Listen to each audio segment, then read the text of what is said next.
Welcome back, Smart Start Radio family. Before we get into our latest amazing episode, we have a quick word from our sponsor. With spectacular hotels, amazing theme parks, and unparalleled entertainment, Universal Orlando Resort offers a meeting destination unlike anything else in the world.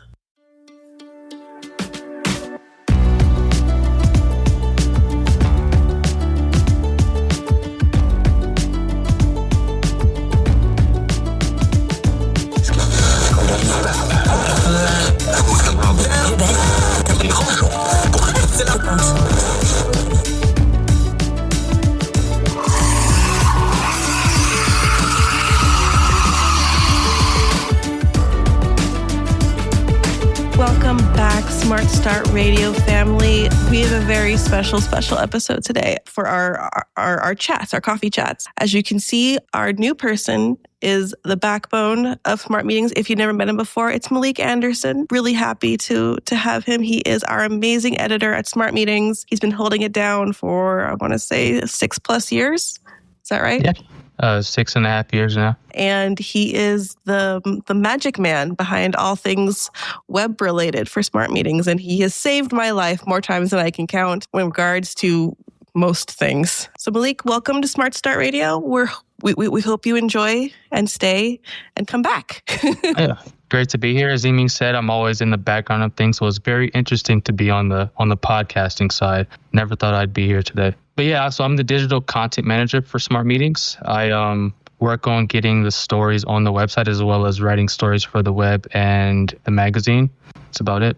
Yeah, and so for this coffee chat, which was actually his idea, he suggested we talk about what the show's about, and that is what you drink, your coffee, and kind of how important it is in events and how it acts as like this invisible rope between attendees and their experience at your events. And so Malik and I travel quite a bit, as I said before in other episodes. And I was kind of curious, Malik, like you've been to a lot of events, I'm sure, over the course of your 6+ years. And what are some things that you've seen that are cool about, how events utilize F&B or the coffee aspect of things?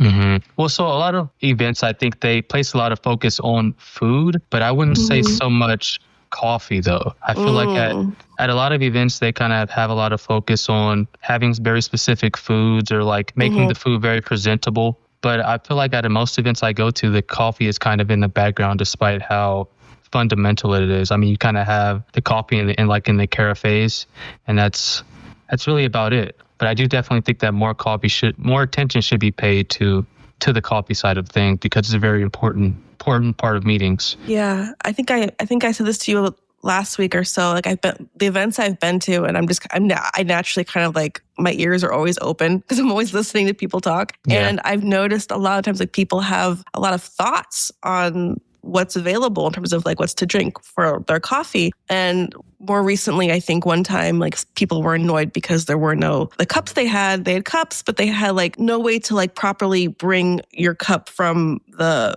outside in because it might spill. And so people were kind of annoyed with that. Or like if there's not like enough like options for like milk or lactose free or anything that, fits their needs. And so when you mentioned this topic, I was like, actually, yeah, there's a lot of things to say about how people, look at this in their events because people, during breaks, they go get coffee or tea or whatever. And, it's always nice when they have all the things there so that you be like, oh, I can do this, I can do that. You don't have to think about it. But then when the things aren't there that you want to be there, you notice it. You're like, they didn't think about this. I thought it very similar to like when technology is working and the moment it's no longer working, like everything kind of blows up. I think coffee is basically the same way. Something I was thinking about this morning, which is like how I mentioned how you always find the coffee in the back of the event, like in the cafe, and people kind of just get the hot coffees, but there's never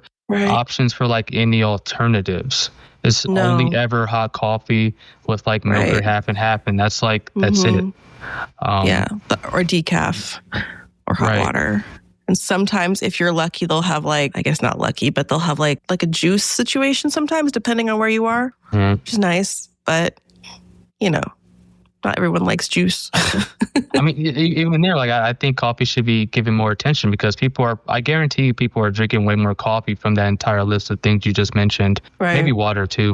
Fun fact about, I want to say 5 months ago, the creative team at Smart Meetings, we tried doing a monthly thing for our coffees to see how much we were drinking. And Malik won. Did you win one or two of those? I can't remember. I may have won twice. Because Malik works remote, we didn't fully explain to him the rules of this thing that we were doing with our coffee. And so he would, I think for maybe like the first 3 months, we weren't accurately marking how much coffee he was drinking. And then he realized the rules were like, if it's a shot, that counts. If it's a cup, it counts. And Malik apparently goes so hard on his coffee. We were all but Malik is so chill. He's the chillest person in our team, and yet he drinks probably the most coffee, and yet maintains the fact that he is so chill. It's quite fascinating. I really respect you for that. So what I normally do, what I've been doing is 3 triple shot Americanos a day. That's typically what I do. 3? Yeah. That's kind of been the norm for a while. Yeah. So how does that work? Like just like from like 8 to like the range of time that you're taking these. Yeah. So before work around like 7ish or so, I'll have a triple. And then normally around 11 or 12, I'll have another, which is the one I'm having right now. And then I might have another right before the end of work, like 4ish. I give it there's a lot of space between them, I think. But it is interesting though. I think I've been doing this for so long now. I definitely feel it if I only have 2 triples or 1 triple Americano. I might feel like I had nothing at all. And it's not great to be so dependent. No, that's true. That's true. But I do love it. I mean, I'll probably never give it up. So out of curiosity, like how do you do it every morning? Is it like your own little like machine system or is like a like beep beep boop bop situation where you have to like punch in like a certain thing and then it produces said drink, or how do you usually do it? So I got an espresso machine at the end of last year. Nice. DeLonghi for the people who know espresso machines. Ooh, that's a fancy brand. Malik has his fancy triple shot drinks. Nice. Yeah, so it just does the espresso. So I'll do like a 1 double and then a triple. Kind of like Americano style. Usually do it hot. Okay. Yeah. How do you take your coffee? I like to do lattes personally, and I have a frother here in the office that I use. But when I just don't care, I'll just have a regular coffee with milk and a little bit of like, not sugar per se, but just something sweet to like even out a little bit. But I'm very basic, although I'm not as hardcore as you or other people in our office who will go nameless. I won't out them as being coffee addicts. But yeah, we definitely noticed our habits of drinking coffee. And some of us actually stopped drinking a lot of coffee for that reason. So I thought that was, I guess, a good thing. But one thing you mentioned is when folks go to big events like IMEX. Yes, that one. Mm-hmm. And it's like, I have not been there, so I can't really speak on that. But I was curious, like, when you're there at those kind of events, like, what's the setup? Like, is there coffee like wall to wall? And if so, are there also lines wall to wall trying to get them? Because I'm sure people, those things really need them. No, there are definitely a lot of coffee spots. There are some like cafeteria type spots where they sell food and also coffee, and then you'll find the occasional area where you can find like regular coffee in the pots. But I was telling you the other day how I think it's like a quarter of the booths at IMEX, and IMEX is huge. There are like 10,000 people there. Right. But like a quarter of the booths, they have like coffee makers and baristas there, and you definitely notice more people at those booths. Right. Kind of reeling all the coffee drinkers. I definitely have gotten into it a time or two. Yeah, it's weird that they don't have those at regular events, like people to like customize your drink. Because I feel like people that's why we have Starbucks. That's why we have Pete's. That's why we have those things, or Phil's for that matter. Yeah, I'm surprised that events don't think about that. Like we have bars for people who drink, but we don't have people brewing special drinks during the day. Yeah, you it's a would little think. weird. You were saying one of the people on our production team was talking about that. Yeah, I mean, it really makes a whole lot of sense to personalize it more, given that it's such a huge thing. It really doesn't make much sense. Definitely. Like you sent me a link to a particular agency. I can't remember what it's called, but they like do that where they'll like, you know, have their pop-up cart show up at events, which is really smart because I'm like, I'm sure everyone like, you know, they'll drink whatever's there, obviously. But it'd be even better if you had like a certain like cart or whatever carts to like, hey, we do custom drinks for your break. Come like it's great when they feed you. Like I always appreciate events that like feed us till we're like dead. But I appreciate it more so when the coffee is thought about because like there's been so many events I've been to recently where people just like make comments about like how the coffee is like or the lack of coffee or lack of options for coffee. And it's like, actually, yeah, this is kind of, it's an issue that we don't really talk about because it's like, it's kind of in the background, as you would say, but there's not always a lot of care that goes into it but people drink it like all day. Like if you walk out of a session and you're in the hallway, there's at least 5 people trying to get coffee during a session. So it's like, there's a demand for it, but are people paying enough care to it? I don't know. I think it's one of those things that people are just happy to have it. I think I'm definitely one of those. Like if I see coffee around, the fact that it's even there, I'm perfectly okay. I won't complain about it or anything.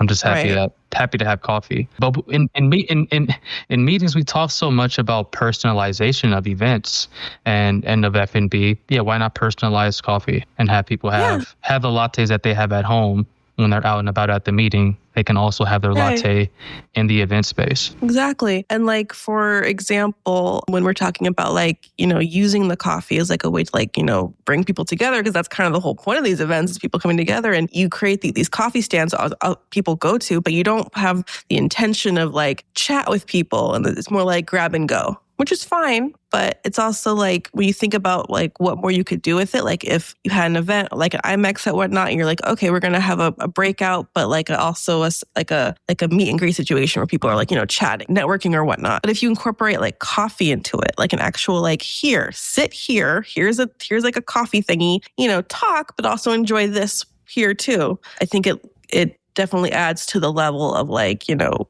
you're creating a space for people to like talk to each other and engage each other. And coffee always helps, usually, unless you're not into that, which is fine. And then you create another option of like tea or something else that's beneficial. I mean, have you seen any cool like coffee-oriented team building ideas coming out of cities or hotels? I have not seen it, but in a recent webinar that we did, they had a live stream of the farmers who work on it, and they, you know, had like a chat over a video about it. And I'm like, okay, so like making it more like this is where this comes from, the people who made it for you in a way. Yeah. That was cool. I don't think I've seen any particular intentional uses of coffee, which is why when you mentioned this topic, I was like, this is actually kind of interesting because I haven't seen a lot of this, even though it's so utilized, but not in a way that does more for you than it seems. Mm-hmm. How about you? Have you seen anything fun done? So I've seen or hotels. So when I was researching an article for Ohio, I came across a place called Coffee Connections, and coffee shop, but they have a lot of team building ideas. Like they had this thing like creating cold brew with your colleagues, or this thing called like brush strokes and brews, which is kind of like what is it, like the paint and sip, but with coffee and painting. Okay. Oh, nice. Yes. That's cool. And I also saw like a mug making class, and then drinking coffee as well. Yeah. So I mean, you see it around. It's just really rare. That was actually the first time I saw something very like team building, coffee oriented. But hopefully someone went there after writing that article. Hopefully that'd be really cool. I mean, I know that it's like an extra lift to like think about things like that, but like we write so much about how to like engage your audiences and how to make them like more intrigued outside of the surface of here, learn this thing that we're talking about. But I think it definitely speaks to the level of effort when you really think about what's possible. Like the idea of, if it's a activation, even or just like a team building situation, I think if I were at an event that did that, that would be something that I, thought was really cool. I was like, this event did this, and people walk away remembering those things, or they Instagram those things, and then they spreads because people are aware of it, and it makes people be like, oh, they really thought about us when they were planning this. Like, they did the little extra things. I think that's always helpful, especially people are very they're there and then they're not, and they go home and they leave and they forget it ever happened. Mm-hmm. But the little extra things really, I think, help out in people appreciating the work that they did when they were there. Yeah. So just the things that people remember when they go back home. Because it's pretty easy to forget everything that happened over the past few days. Oh yeah, especially when you're in sessions back to back. But right. I was in Mexico, and it wasn't part of the event. But when I went to go get breakfast, they had these giant, I don't know what they're called, pots of coffee. You could just get your own. I thought it was so cool. I'm like, granted, I know I'm in Mexico, so this is different. But it's also very, it was engaging. I was like, this is amazing. I was like, this is actually really nice. You could just scoop my own coffee and put it in my cup. It was in a bowl? I don't know what to call it. It wasn't a bowl. It was just it was huge. It was like a vase. Okay. A vase of coffee. But that was really cool. I really liked that. I was like, I wish every spot had this. That sounds super cool. It was just so neat.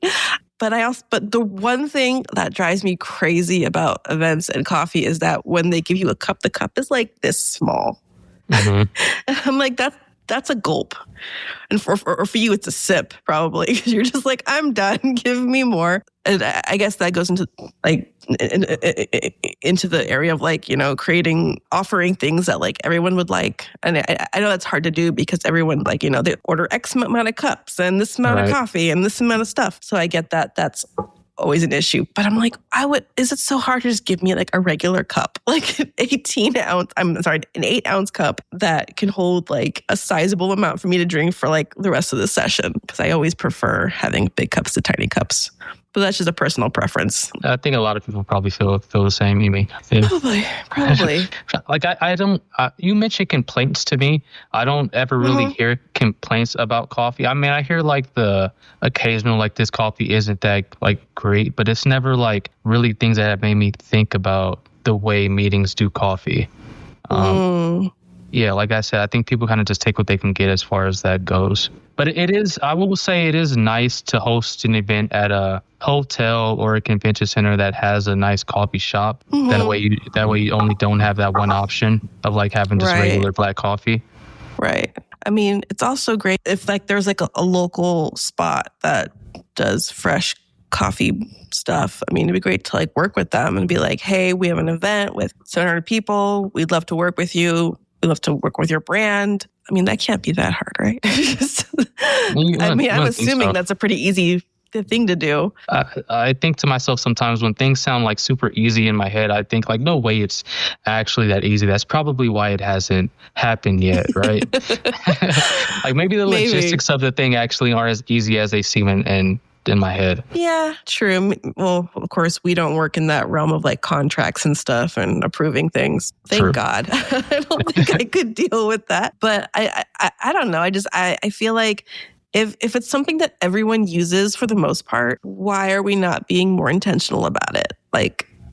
After the 8th conference with the same kind of watered down coffee situation, it's cool. But if there was a Starbucks nearby, I would probably spend $7 and just do that because I know that's going to caffeinate me for the rest of this day. Right. Because I'm exhausted and I've been on a plane for 5 hours and I got 3 hours of sleep. And you're familiar with it. You know what it tastes like. Yeah, exactly. Things that are familiar. Where was I? Was I in Florida? There was this one coffee spot in a resort that I was at, and they did lattes and custom drinks. And I was like, yes. I was like, thank God. I was so happy because it's I don't know, I really appreciate if I'm at an event or any kind of trip for work, I appreciate finding custom made or custom designed coffee. Not that I need it because but I mean, I do need it because I'm usually really tired when I get to my location. But you like it fancy too. Yeah, I do like it. I mean, yes, I like it fancy, but it's just like I always like perk up when I see any Starbucks that's near my hotel, and I'm like, yes, I get to go. I get to run by there later, hopefully, if I have time. Yeah, I just kind of wonder like how that is for most people, like when they're traveling, because folks who are making events or they're going to events, like they're always on the road. I'm assuming for those who do drink coffee, I'm assuming that, they probably have like their go-to of what they like, but they have to like probably adjust that when they're there because it's not probably what they have there for them. Like I remember ordering coffee from housekeeping. I don't know. It was just watered down. And I was like, this is sad. I want like something stronger. Kick. Like from an actual coffee shop. That makes it. Yeah. Especially like, if you're about to like go on a fam trip and be up for like 15 hours, maybe not 15. Let's do 13. 13 hours. It's helpful. And I'm sure if you're doing events or especially if you're nonstop walking around an event floor for all the different activations, like you need a little bit of a little spark in your step. Something I always do when I go on trips is I'll ask someone at the hotel or whoever organizes the event, like if there are any good coffee shops like nearby. And that's gotten me a lot of good nice. To a lot of good local coffee shops. And I'm pretty sure these places probably cater to, like, maybe if you're a meeting planner, maybe reach out to these coffee shops that are nearby the convention center and try to get them to come by. True. Yeah. Yeah. Wait, so now I'm curious. What's been the best coffee you've had while on the road? So when I was in Canada, where was I? In Calgary, actually, recently. Earlier this year. There was, I forget the name, but some woman introduced me to a local coffee shop that was in downtown. The name was like Sebastian and something. And I'll look it up and it'll come right to me after this call, I'm sure. But no worries. Definitely one of my favorites. And I'll tend to only get Americanos from most places, but like some of these places have such distinct differences in their Americanos, and this one was really, really good and memorable in Calgary. Yeah. And that's your favorite that you've had? It's been my favorite. Made me want to move to Calgary. Wow. Yeah. It makes you want to pick up your entire life and go somewhere else. Malik fell in love with coffee, like severely, in another country. I mean, it's not that far, but it's far enough. Wow. I don't think I can move for coffee. That'd be a big step emotionally for myself to do that for coffee. But I can understand why you would want to. Have you had a favorite coffee spot recently? Not recently. Nothing that's like new and different. I think the last one I had was a Starbucks because it was literally like half a block from my hotel. And I was like, bet. I'm going to Starbucks every morning. No, I don't think I've had one that I am in love with. I think I had one I don't even know where I was. It was something. It was, I think, a trip I had last year. I remember I had some good coffee and I was like, it was just what I needed for that moment for the rest of my day. But no, nothing. I've seen, there was this one spot I went to, this cafe I went to where they actually do their beans in-house and they have it all like the front is essentially where it would happen. It wasn't actually working when we were there, but it was really cool. The whole setup for it, which is kind of cool. So it's like, and it's a big space. So you can bring your group there or something to that effect. But it was nice. It was pretty big. Recently, actually, in Las Vegas, Starbucks had their first ever coffee latte art competition. I'm not sure where it was. I'm guessing Las Vegas Convention Center. I found out about it the next day. That would have been cool. I thought that was really cool. They brought a bunch of 12 baristas from different Starbucks around the world, not even just the U.S., and they had them compete here. And that's cool. And I think the person who won got their own personalized latte that they're going to sell at Starbucks. Yeah, this was earlier this year. I forgot exactly who won or where, but yeah. Wait, how many people were in the competition? Do you remember? I think just 12 who actually got to Las Vegas. Because I think they had smaller regional competitions, and then they brought everyone here. Well, that sounds fun and a little scary. Yeah, there are a lot of people in the crowd. Yeah. Wow. Wait, so do you know what the new drink is called that this person won for? I'm not sure. I didn't go deep enough into it. Fair enough. I guess depending on the event you're hosting, like if it's specifically like an F&B event that has that kind of focus in it, that kind of stuff would be kind of cool. Like I went to one event that wasn't necessarily F&B, but they had an F&B, like it was like Chopped in real life, and like some Chopped. Yeah, it's kind of like that. And so that was really cool to like see them like spend like half an hour like making their dishes, walk around and look at them. So it might be kind of cool to like see like a coffee barista like make like their like extreme version of like a latte. Not like my basic latte, but like an actual like fancy latte. Maybe we should try to get our next event to sponsor something like that. That'd be actually kind of cool. That would be really cool. You should tell Michelle about it. I'll drop her a note.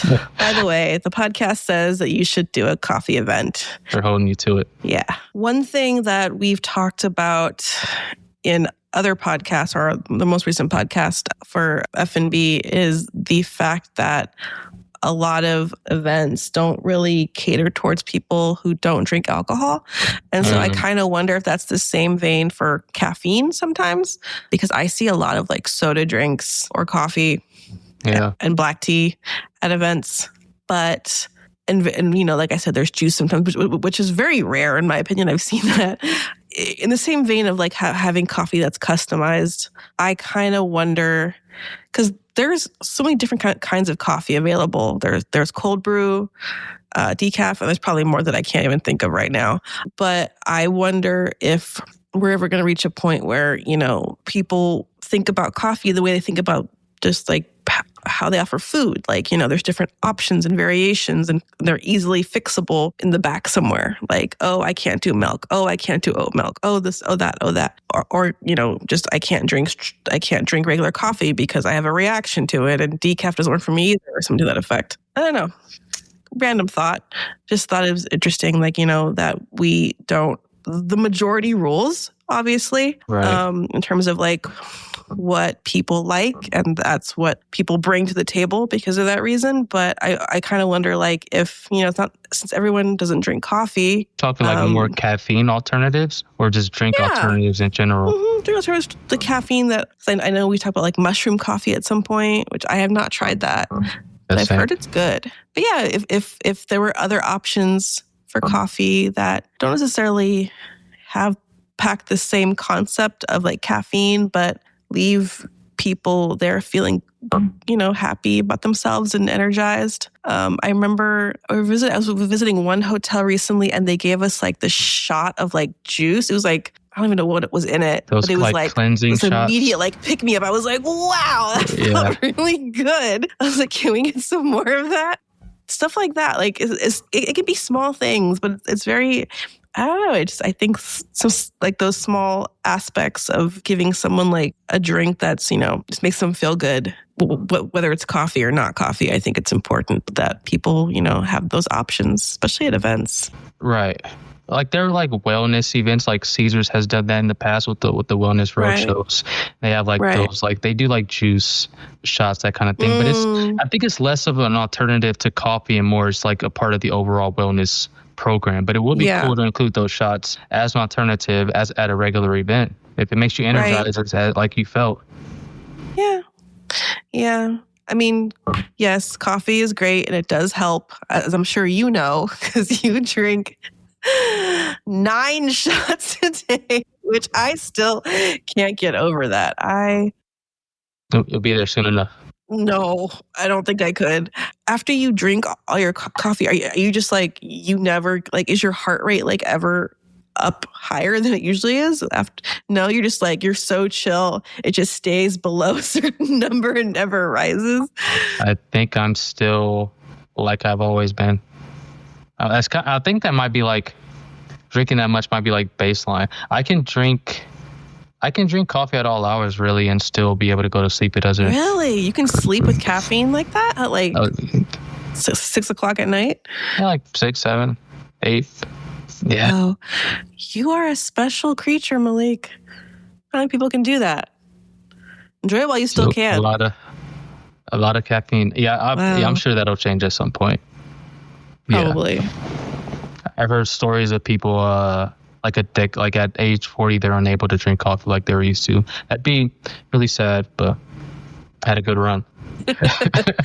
Okay, my last question for you is, if you could pick one drink that's coffee based to have for the rest of your life, what would you have? And if you say Americano, I'm going to laugh at you. So that was my answer. So let's just exclude Americano because that is the number one. I feel like that's probably a given by this point. But there's a coffee shop out here called the Coffee Class, and they have a brown sugar latte. And ooh, yeah, I think that might be the go-to. It kind of tastes like a little churro-y a little bit. Okay. It's delicious, yeah. And typically what I do is with the lattes, it comes with 2 shots, and I'll add a shot, so it's a triple shot latte, and it's perfect. Okay. That sounds yummy. Wait, that's in Vegas? Yeah. Ooh. In Vegas. Yeah. How often do you go there? Like once every other weekend, maybe. Nice. That's cool. So Malik, this being your first time in the coffee chat, A, did you enjoy it? B, would you come back? And C, do you have anything else you want to leave our audience before we bounce? I enjoyed it. I would definitely come back. I think something I learned is I should probably be a slightly more prepared with examples and ideas. But I think this has been cool. And and what was the last question? Is there anything you want to impart on our audience before we leave today on your coffee experience, our love of coffee? Because as I outed you to being a severe coffee drinker on our team, a coffee a day keeps the doctor away. I don't know if that's accurate, but we'll take it. We'll take it. I believe Malik is usually right, so I'm going to take that as true. Cool. Well, Malik, we hope you do come back in the future for future Absolutely. episodes, whatever that may be, whether it's the coffee chat or the regular monthly podcast. You're welcome to return. Thanks for having me. Always. And thank you, Smart Start family, for being here and listening, and we'll see you next time. You've been listening to Smart Start Radio, a Smart Meetings production. Interested in being our next guest? Connect with us at editor@smartmeetings.com.